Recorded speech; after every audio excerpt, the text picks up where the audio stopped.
Hello. So, so it's a quick Q&A. Firstly, I suppose now that I'm here, sitting behind this thing, I'll take the opportunity to say thank you very much, Daniel. I really enjoyed that. It's a really beautiful speech. As I said to Daniel, what I like is he's got great ability to précis information and make ideas that are sometimes difficult to understand quite accessible, and ideas that are quite objectionable, like compassion towards corporations, for example. A few of us will have rankled, but to make those ideas seem sort of like that sometimes when you feel like you're in an impasse, sometimes it's the contemplation of things that are that seem like anathema that provide the solution. I'd also like to extend my gratitude to the people that have organised this breaking convention, because it's been fascinating for the couple of hours I've been here. I checked out that guy, John Constable, John Crow, blew my fucking mind. So, like, in a situation like this, typically I see myself as something of a mediator to people that are perhaps looking at these ideas for the first time. Given that we're now in a more of a hardcore situation, a lecture theatre full of psychonauts, perhaps I'll be a mediator and take on board what information I can and join in with stuff that Daniel knows the score on. Yeah. So if anyone has any questions, I can facilitate. Okay. So, regarding the politics of climate, authors like Naomi Klein have spoken a lot about the power structure in place. What are your views on the climate movement, or if there needs to be one, how it should act? Well, there certainly needs to be a climate movement. It's been a little disorganized. I mean, I thought the climate march was a good idea to get 600,000 people or 40,000 people to New York. It was a bad idea that they just marched and then left. You know, and people are somehow still not reckoning with the severity of this thing, because it's, you know, our brains are not wired for long distance slow threats. Our brains were created to deal with like a lion that's pouncing at us or something. So that's why it's like this thing of like the neocortex kind of reaching enough sophistication so we can say this is like, you know, this is very severe for us if we don't come together and, you know, lock ourselves down. Like, you know, James Hansen was like NASA's leading climate scientist. He now routinely like chains himself to the White House fence. You know, he's like Mr. Establishment. You know, and that's just because he knows the data. You know, so yeah, I mean, I'm very interested because I think that because of the severity of the situation, once again, it allows for these transmutations within the system. Like the last thing that I actually did a few months ago was I helped organize a 2-day summit at Facebook headquarters in Palo Alto on climate change with a number of NGOs and executives from Facebook and Instagram and Oculus and so on. And just to begin the discourse, like, you know, because Facebook is reaching 1.4 billion people a day, they could simply say on the top of the feed, every time you open it, hey, humanity, we happen to be in an economic emergency. We didn't know this was going to happen. You know, we got to do stuff about this. And then, you know, you template down to like, all right, you're in this locality. You know, how do you create a composting program? You know, how do you do recycling? What kind of local groups can you create that, you know, keep value in the community? You know, and so on. So, you know, hopefully it's just the beginning of a dialogue over the next few years where we really make use of this infrastructure that's already existing, but it's being utilized for this goal that is so meaningless at this point. You know, people are amassing these billions of dollars for what? You know. I just wonder if Graham Hancock's right, and there were civilizations pre-Holocene. Did they will their own destruction too? And I just wonder if you're being wishfully thinking about whether if we have created our own ecological crisis to raise our planetary consciousness, perhaps this already happened before and that was actually ended up in a failure. I have no idea. I mean, I'm just giving it my best shot. You know? I mean, it could be hopeless, or, you know, it could be that, you know, the mass catastrophic death of everybody on the planet leads us to an instant transmutation to like a 5th or 6th dimensional reality. You know, it just seems to me the most exciting idea is that we rescue the situation. You know, so let's just go for that. You know. Also, like I think how we narrativize information is perhaps more important than the information itself. If we make a decision that that's what's happening and that's how we convey it, I think the way we tell these stories is extremely important. Like what Daniel said there about that, like highly successful, well-attended climate march that in itself was just a sort of a symbol, a dislocated symbol. At some point, the dynamism of activism and the way we tell these stories has to change. We have to use a different skill set. We have to incorporate, I don't know, new energies, new ideas. So I think for something like that, like when Daniel talks about the disparate organs of the human anatomy unified to create one body, that's a useful myth Many people would argue it's our complete loss of mythologies that has led us to this sort of nihilism, this nihilism that stems from individualism and materialism. So stories like these I think are helpful. I think these are things we need to store and make give them traditional weight, but make them resonate contemporaneously. We have to pitch it so it hits, you know? So I took part in a internship where we were mapping my local area in Santa Cruz, California, and the idea was to take a map of all the different resources that we have. So like tool shares in the community, right? Things like that. And I mapped all the farms in our location and organic farms and what you can get from it. What do you guys think about how we could implement something like that in a local and a larger scale? Yeah, absolutely. I mean, that's kind of what I was talking about, the Facebook thing. I mean, we have the capacity, we get Google Maps, and we could be mapping out, you know, in a very sophisticated way, you know, the planetary resources. And, you know, but I think it has to be the part of the shift from my perspective is from hierarchical, centralized control systems to decentralized, participatory, voluntary structures. And, you know, the social technologies, I think, point towards that as a potential, you know, that has to be harnessed. I just want to know what we can do on a practical level. I mean, I completely agree about the internet being this amazing tool, but if I don't give British Telecom £12.99 a month, I don't get any internet. And I came here because Texaco sold me some petrol. You know, do I literally have to drop out and go off grid? How do we work with these corporations to make these changes? You want to give that one a shot? You do it, Dan, then I'll put it into a joke.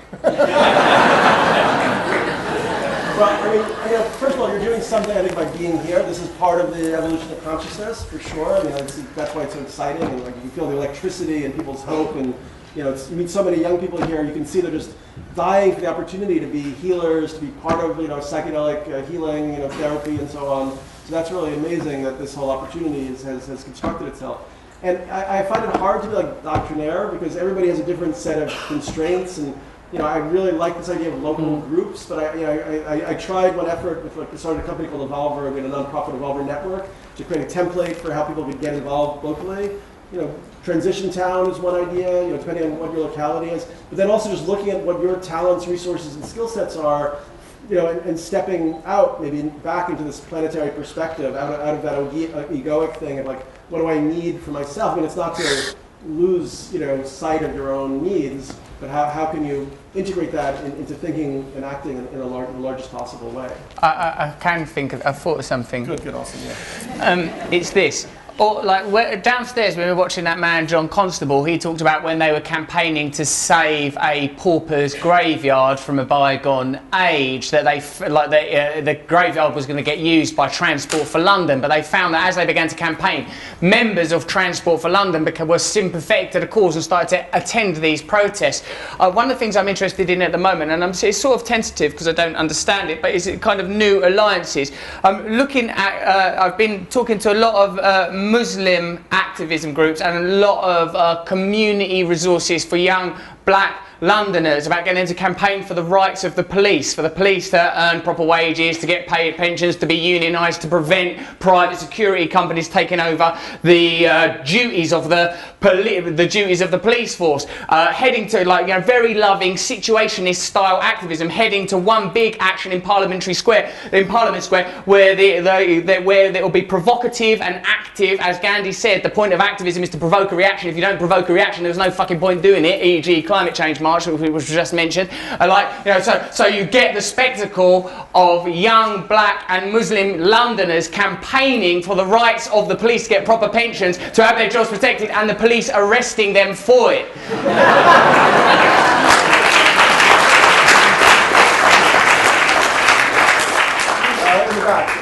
Do you think that the rise of ayahuasca at the moment is Mother Nature's way of coming into the fight? I mean, we had the LSD in the 60s and the awakening then. And then we had the Kogies and certain tribal peoples coming out and speaking, and still no one's listening. So maybe Mother Nature herself has to come in with her vine of ayahuasca. I mean, yes. And wake people up to what's happening, because if we don't all start taking personal responsibility, and I'm seeing a lot of people taking ayahuasca, but still not actually doing the work. I know. Taking responsibility for their own lives, because out there is not going to change, it's going to change inside of us, and that's why we're here in Reiki Convention, because we have to understand that consciousness shift. And each one of us Yeah. doing it is going to be the tide that changes everything. Nice one. It's still Yeah. that's the way it's going to be. I mean, that was my big hope when I wrote my hope was that ayahuasca would do the job that LSD tried to start, in the 60s. But I've seen, the problem is that our egos are incredibly supple at mastering, new forms of information and even new visionary experience and so on and so on. And ayahuasca, by the way, if you look at the Amazon, it's not just used for healing; it's also used for sorcery. So there's it's much more complex. People, Jivaro shamans would shoot poison darts to kill their enemies on the astral plane. So, what I've seen now is unfortunately it's still having incredible benefits, and a lot of people are awakening, and I see people, shifting their resources and their whole way of thinking and being. But then I also see, kind of wealthy people who create kind of like ayahuasca kind of sects or cults, and they're still spending millions of dollars on like their yachts and their vacations, and they also feel this privilege to be connected with these indigenous shamans. So it's become a form of spiritual materialism, and that really worries me. And I don't really know what you can do about that, because as you said, it's like, Buckminster Fuller said, what did he say? It's like, no human chromosome says make the world work for everyone. Only mind can tell you that, or maybe only mind and heart. So I don't know I think it's very important what's happening with ayahuasca. It's dissemination. It's having a great effect. But we also have to recognize that the human ego is incredibly powerful. It can be in anything. You touched on Democracy OS. Something like Facebook could have had a vote button 5 years ago. They still could. I've been pitching it to them. Do you think there's pressure from above not to let the internet become a powerful voice of the people faster?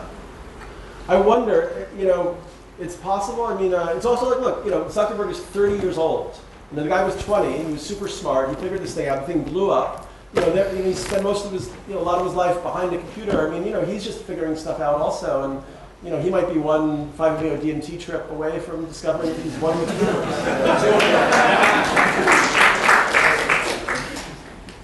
So the science and the evidence on climate science are pretty clear, and I completely agree with you that one of the main limiting factors for corporations' action is the reward systems of profit.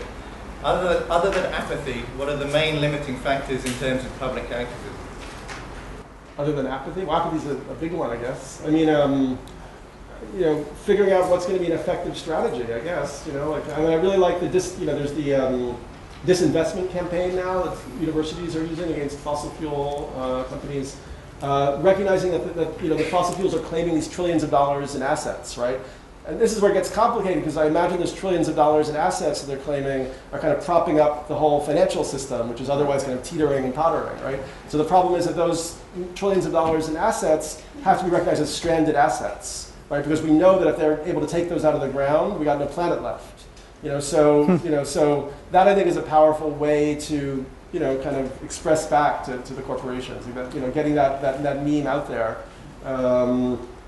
And once again, it would be this idea that you could transform these things from the inside. I think is very interesting. While they're sitting on these piles of cash, they can become the leaders in renewable technologies. I mentioned ecological agriculture is one big, pillar in what has to happen.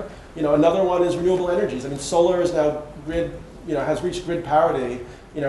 People could be learning to sell solar, to install solar. I don't know what it's happening, and there's reasons to think that it could scale up exponentially, but that has to happen. So that's another area where people could practically put their focus in and maybe even make jobs out of it or careers out of it, in a way. I'll just add to what that lad there asked. If you don't select him soon, I think we're going to have a medical emergency. Because he's so keen. All right, go for it. But I've got to answer this, lad. Oh, sorry. Wait, what's that? It's to answer, you said that apathy is one of the things. There's this thing I think about a lot. How there's always been a band a little bit like One Direction. You could say it began with Sinatra, Elvis Presley, the Beatles, that one NSYNC, Backstreet Boys. There seems to be a psychological resource in the consciousness of young women that requires One Direction, right? There is a One Direction shaped hole in the adolescent female psyche. One can only speculate as to what that hole may be. But what my point is if there is a requirement for this form of One Direction, that means that if you know the formula to present it, then you can have a degree of success. Now, like, we can't activate people if the resource is not within them. That's the point I'm trying to make. But like, one of the things that I think can be successful is locating accessible local campaigns, e.g. at the moment, say for example, where black cab drivers are confronting Uber. Black cab drivers is a non-conventional market for our community. Black cab drivers, you're talking about white, working class Londoners. Of course, there's distinctions and differences within that. There are, of course, women and people from different racial groups, but broadly speaking, helpfully enough, white working class. So like, if we support like these interesting alliances, like, you know, like that movie Pride, the gay community supporting the miners in Wales and stuff, these alliances I think are going to be hugely significant, because what people don't recognise, when Donald Trump feels a pang of pain that his beauty pageant has been cancelled, he doesn't acknowledge that the compassion he feels for beauty pageant contestants is the same pang of compassion Mexican immigrants feel when they are kicked out of a country that was theirs in the first place.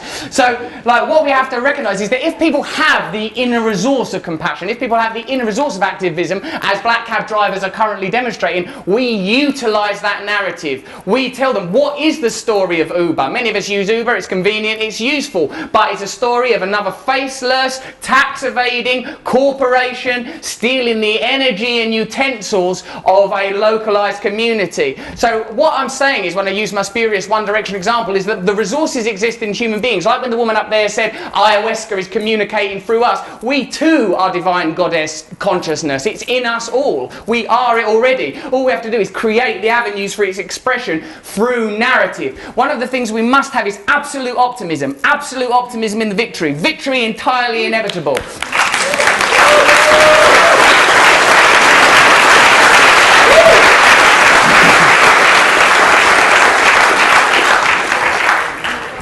I'd like to add something to that, as in... No, not you!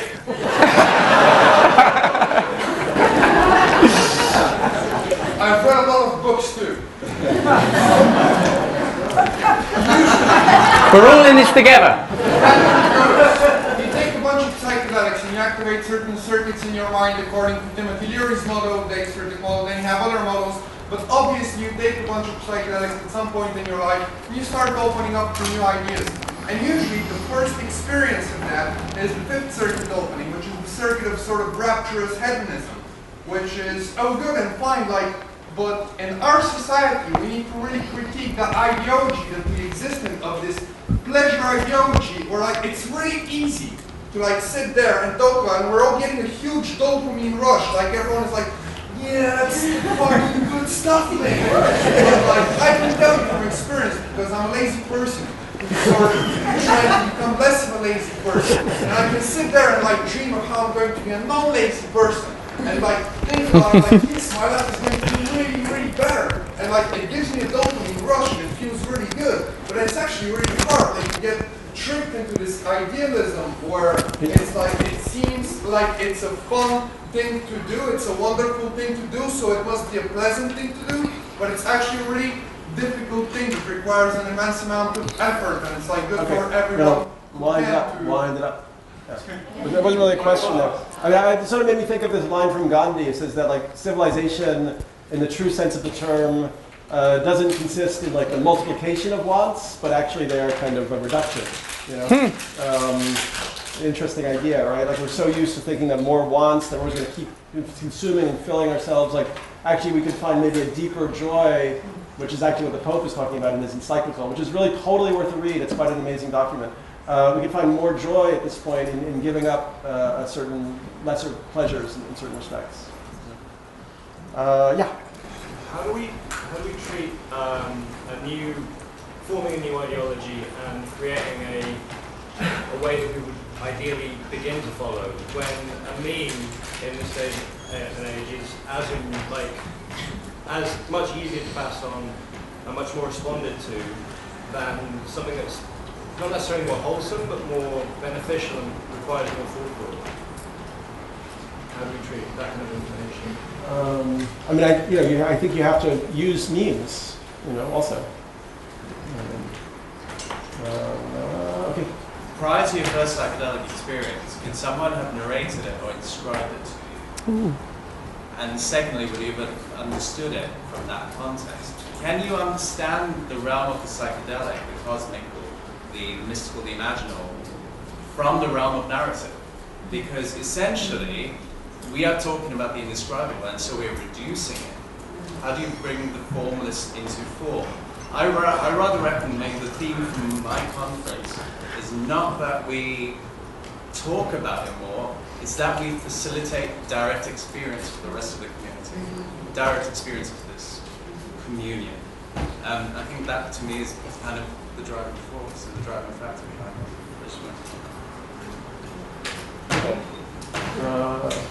I just want to say, firstly, one thing that's really struck me about this weekend and the one 2 years ago is how important ayahuasca is to the psychedelic community, yet it seems much less important for the psychedelic community to get involved in actual practical rainforest protection, and how little is being done in order to protect these areas for which, if they didn't exist, there would be no ayahuasca. So, firstly, I would just kind of urge everyone to do something active to help protect rainforests. Join a rainforest group. I mean, there are rainforest organisations in this country that don't have this many members, yet they're trying to do brilliant. Yeah, and just to add on that, I mean,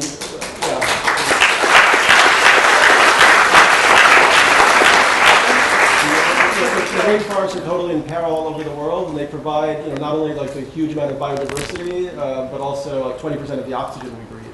So my question is, I mean, firstly, I think everyone can do something. Well, we've actually started a website called myflightcarbon.com where you can offset all your any flight, and the money will go directly toward protecting threatened areas rainforest forever. So myflightcarbon.com, let's plug for that.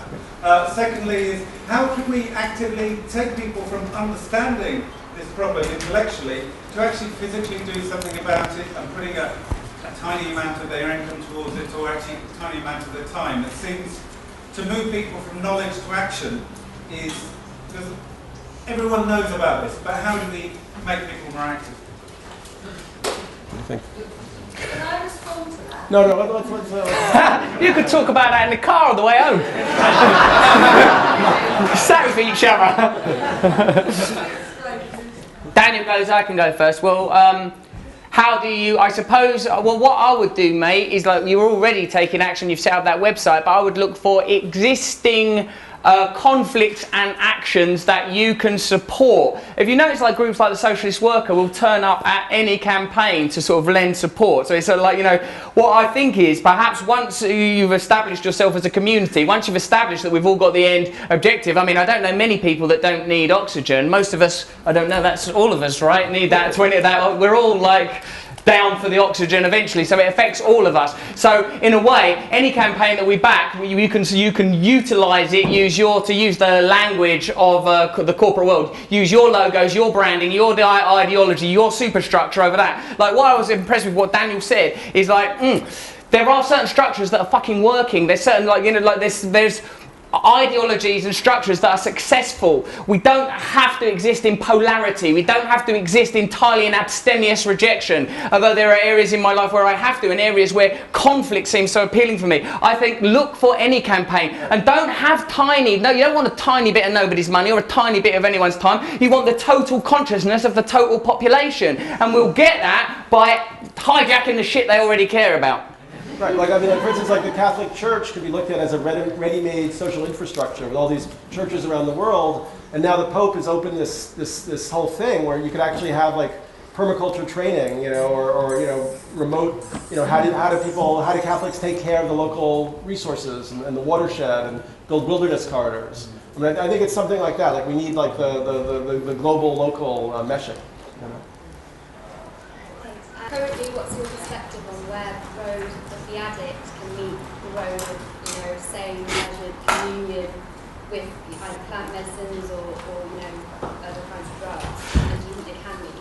Thank you for your recovery-based question, because it's something I think about a lot. I'm a person in recovery from drug and alcohol addiction, so one day at a time. I don't use drugs. Now, I've become friends with Daniel, so I hear loads of shit about ayahuasca. I used to take a lot of acid when I was a kid, and I fucking loved it. It was one of my first way out of that fucking mundane, pedestrian, grey, suburban bullshit town that I grew up in, that even had the sense of humour to call itself Grays, and I'm dying to get into, like a minute ago, Daniel was talking about astral assassins and poison-tipped darts killing your enemies, and now I'm like, fuck me, I want to go back. I want to live in that realm. But like for me, I have to be very, very careful with my consciousness. When we're talking about all of these things, don't you think somewhat that the circumference of all of these issues exists within the individual? When Daniel talks about the suppleness of the ego, I felt my own ego flex. I try to deal with my ego myself. I try to not make it other people's problems. I try and use my ego in the service, you know what I mean? And like when it comes to my recovery,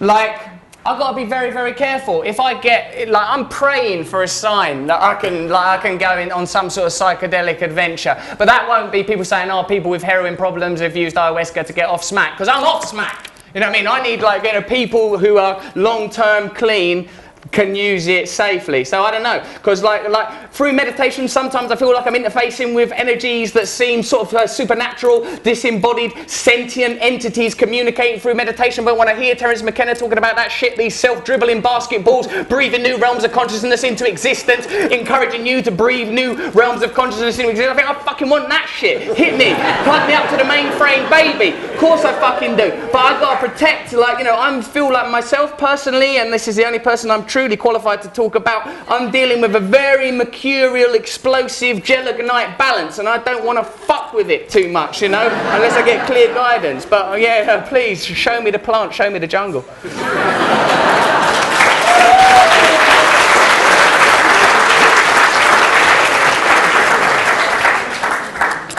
What do you guys think about using the blockchain or some technology like this to organize ourselves into a cohesive manner, creating our own currency and working with it within our own community all around the world, and create the world's first distributed country, distributed by land and people?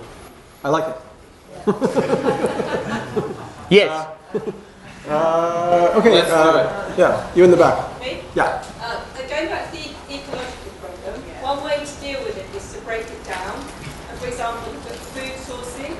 Now I'm involved in organising an event that's taking place at London Zoo in October. It's a big symposium with lots of researchers, academics, politicians. I've also got the major food supermarkets coming to it in order to address the ecological aspect of our food sourcing. So I'd really like everybody to get behind that. It will be online, with web screens and all the rest of it.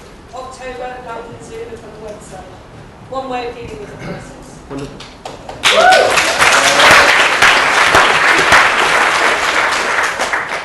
Yeah. So you're talking about protests, and I mean, I love a protest, absolutely love a protest. Really?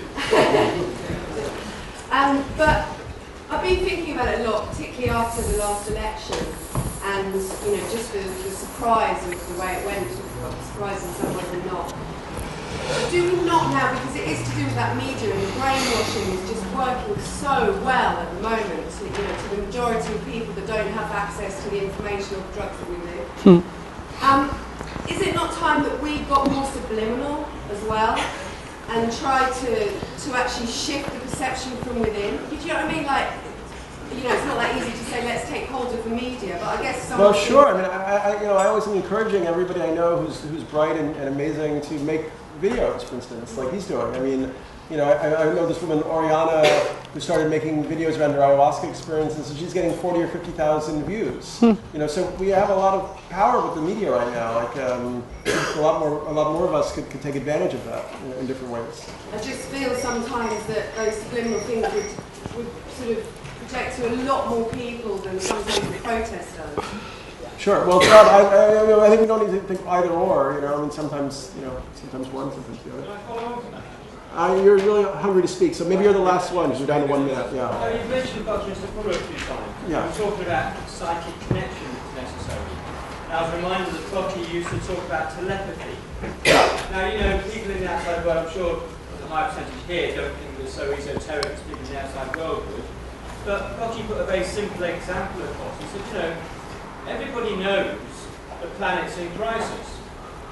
Now, if everybody knows, isn't that telepathy? I don't know. Is it telepathy? I'm just talking, you know, Michelle just mentioned about subliminals, and people are talking about how to bring people together. But if people could realise that we are together sometimes without even realising, I mean, you know, I'm thinking about the planet being in crisis today, you're thinking about it tomorrow. You know, can you be telepathic if you're not thinking about it at the same time, but you're thinking about the same thing? Well, I mean, I think everybody is telepathic, and I totally think that. And there's just kind of like a ceiling, like an obstruction. You know, it's like the whole culture beams out a frequency of consciousness that keeps people in this control system. And I mean, you can look at it from like the perspective of like, you know, kind of the same tools that were used for initiation. You know, like bringing people into a different altered state of consciousness and then giving them messages or subliminal ideas or myths are being used now to keep people in this state of you know, confusion and kind of unresponsibility. You know, and also like, you know, even look at a violent video game like Grand Theft Auto. You know, that's a programming that's allowing, that's, you know, telling all these kids that violence is like a natural part of their environment and something that's acceptable. You know, so we really need a new media culture on so many levels. I think that's like a crucial piece of the puzzle. Is that it? We've really all got right, our guys, thank you so much. Thank you.